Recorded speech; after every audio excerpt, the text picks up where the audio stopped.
मंच पर उपस्थित सभी नेतागण, अमेठी के कांग्रेस परिवार के सभी साथी, सभी कार्यकर्ता, आप सबका बहुत बहुत स्वागत।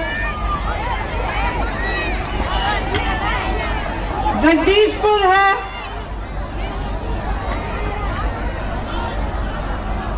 मैं 13 साल की थी जब पिताजी के साथ यहीं से कुछ किलोमीटर दूर तातारपुर के एक छोटे गांव के पास हम रहते थे और वहां से अपने पिताजी के जीप में उनके साथ बैठकर गांव-गांव में जाते थे, आप सबसे बात करते थे, आपकी समस्याओं को समझते थे। आज कुछ ही दिनों में मैं 50 साल की होने वाली हूँ। एक बहुत पुराना रिश्ता है आपके साथ, आपने निभाया, हमने निभाया। मैं हमेशा यहाँ आती थी तो मैं हमेशा कहती थी राजनीतिक रिश्ता नहीं है, पारिवारिक रिश्ता है, जज्बात का रिश्ता है और वो रिश्ता आज भी कायम है। आपसे कोई शिकायत नहीं है, न कभी हो सकती है। कभी कभी परिस्थितियां ऐसी बनती हैं कि चाहे कोई कितना भी समझाए, सच छिप जाता है। जब ऐसी परिस्थितियां बनती हैं तो इंसान को अपने ही अनुभव से, अपने ही एहसास से सच्चाई पहचाननी पड़ती है। ऐसी परिस्थितियां बनी, इससे आप भी सीखे, हम भी सीखे। आपने हमें एक संदेश दिया, हमने उस संदेश को स्वीकार किया और आज अगर हम यहाँ आपके सामने खड़े हैं, इसलिए खड़े हैं क्योंकि कोई भी परिस्थिति आए, आपके और हमारे बीच का रिश्ता कभी टूट न पाया।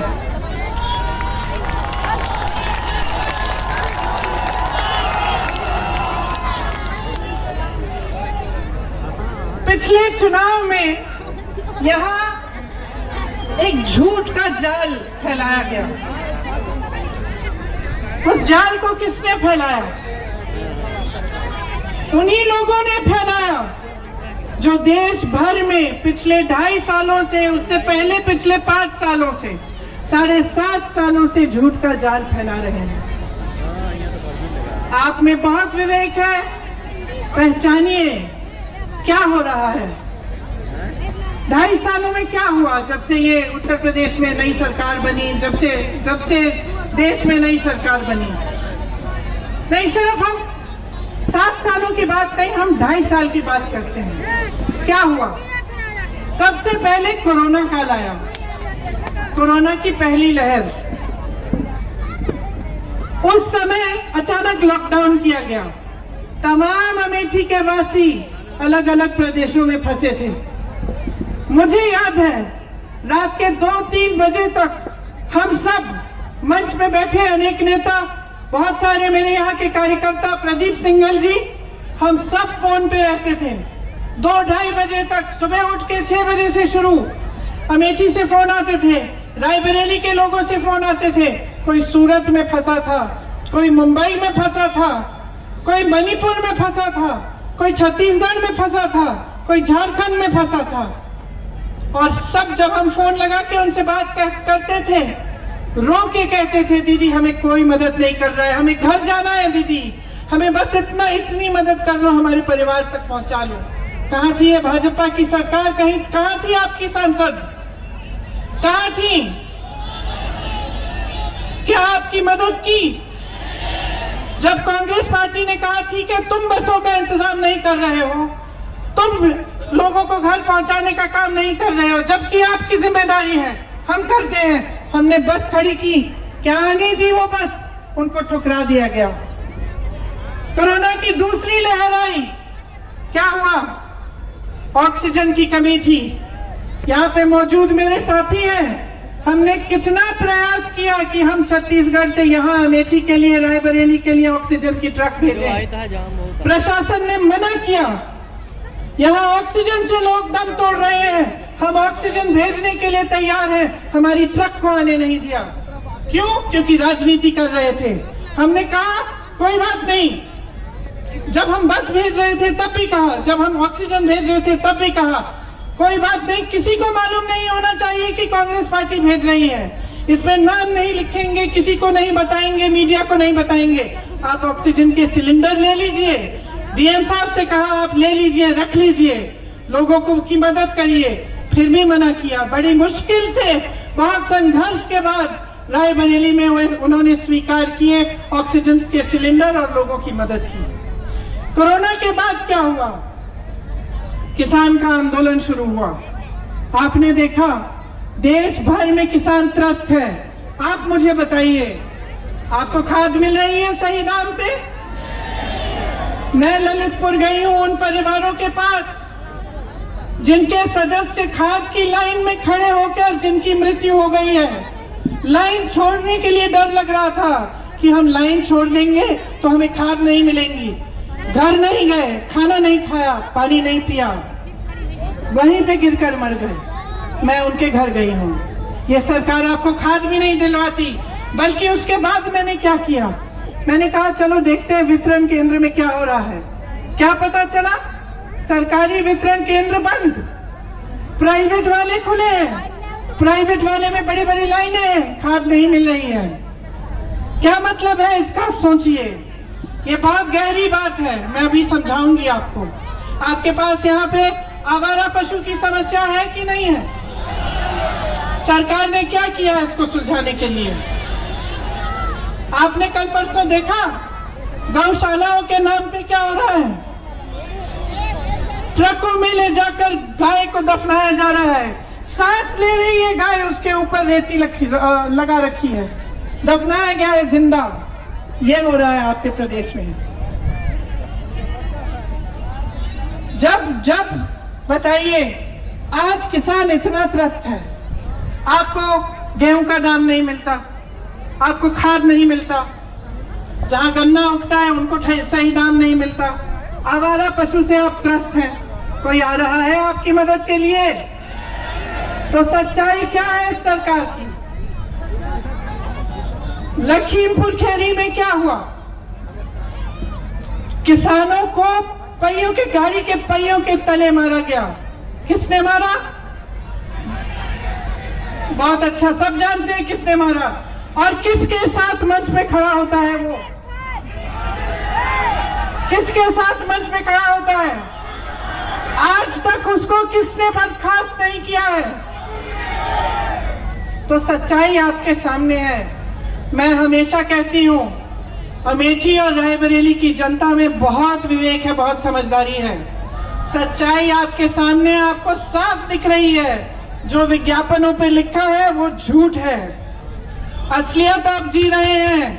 आज मेरी बहनें बैठी हुई हैं यहाँ, कौन बोझ उठाता है समाज का? बताइए। आप उठाती है ना?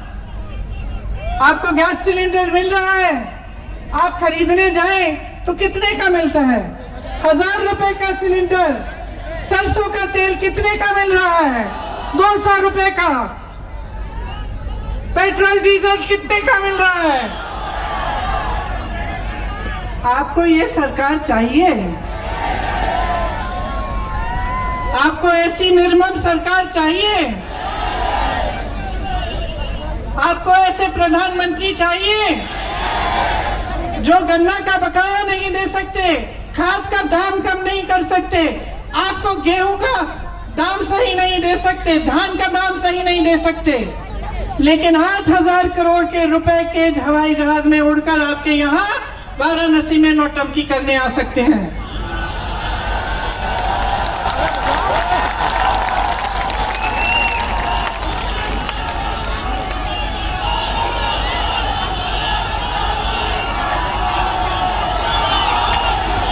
सबकी आस्था होती है, सबकी आस्था होती है, सबका धर्म होता है। सब दिखावा नहीं करते, सब उस धर्म का इस्तेमाल नहीं करते। आप समझ लीजिए किस तरह हर चुनाव में सिर्फ सांप्रदायिक बातें और जातिवाद की बातें होती है। मैं पूछती हूँ कि चुनाव में आप ये बात क्यों नहीं करते कि आपने क्या किया? 70 सालों की बात करते हैं ना, 7 सालों में क्या किया दिखाइए, दिखाइए। मैं बताती हूँ अमेठी में क्या किया गया। यहाँ BHEL, सेल, HAL, यहाँ पे फुर्सतगंज, यहाँ पे तमाम बड़ी बड़ी फैक्ट्रियां लगी। किसने लगाई? बंद किसने की? यहाँ पे फूड पार्क लगने जा रहा था, कहीं और कहा किसने भेजा? रायबरेली में एम्स खुला है, किसने खोला? और बंद कौन करा रहा है? कैसे व्यवस्था नहीं कर रहे हैं वहां कोरोना के समय भी? तो सच्चाई आपके सामने है। मैं जानती हूं कि इस सच्चाई को आप देख रहे हैं और आप समझ रहे हैं। सिर्फ आप नहीं, पूरा प्रदेश समझ रहा है, पूरा देश समझ रहा है। आज महंगाई से कौन मर रहा है? संघर्ष कौन कर रहा है? मुझे तो नहीं लगता कि मोदी जी के दोस्त कर रहे हैं। आपको लगता है जितने भी बड़े बड़े सरकारी कंपनियां बनी जो कांग्रेस द्वारा बनाई गई, क्या किया जा रहा है उनका? किसको बेची जा रही है? मोदी जी के बड़े बड़े उद्योगपति दोस्तों को बेची जा रही है। आपको फुसलाया जाता है। कल एक बहुत बड़ी मीटिंग की, सब निषादों को बुलाया, बोला कि आरक्षण की बात होगी, की नहीं की बात। क्यों? क्योंकि वोट बैंक बना रखा है आप लोगों को। चुनाव के समय सिर्फ आपको बुलाते हैं, आपका इस्तेमाल किया जाता है। इनकी पूरी सरकार में फायदा सिर्फ इनके उद्योगपति मित्रों का हुआ है। तरक्की सिर्फ उनके उद्योगपति मित्रों की हुई है। विकास सिर्फ उद्योगपति मित्रों का हुआ है। सिर्फ भाजपा के जो लोग हैं, जो बड़े बड़े नेता हैं, वो और उनके बड़े बड़े उद्योगपति मित्र वही फूल रहे हैं, फल रहे हैं। आप त्रस्त हैं, परेशान हैं, और मैं आपसे आग्रह करना चाहती हूँ, बदल डालिए ये सरकार। बहुत हो गया है, बदल डालिए इनको। सबक सिखाना है तो इनको सिखाइए। आपके सामने ना आए एक बार फिर अगर आपके विकास की बात नहीं करेंगे, अगर ये नहीं बताएंगे कि आपके लिए क्या करना चाहते हैं। और इसी संदर्भ में मैं आपको बताना चाहती हूँ कि हम आपके लिए क्या करना चाहते हैं। किसानों का पूरा कर्जा माफ कांग्रेस करेगी। 250 रुपए में 2,500 रुपए में गेहूं और धान खरीदेगी। 400 रुपए पाएगा गन्ना का किसान। आप सबकी बिजली बिल हाफ की जाएगी। जिन दुकानदारों और छोटे व्यापारियों ने कोरोना काल में बिल भरी लेकिन उनका व्यापार नहीं हो पाया, उन सब का बकाया माफ किया जाएगा। कोरोना की मार, जो आर्थिक मार है, सबसे ज्यादा जिन परिवारों को हुई उन्हें 25,000 रुपए दिए जाएंगे। 20 लाख नौजवानों को रोजगार दिया जाएगा। इसमें से 8 लाख रोजगार महिलाओं को दिए जाएंगे। अगर कोई भी बीमारी हो तो 10 लाख का इलाज सरकार कराएगी।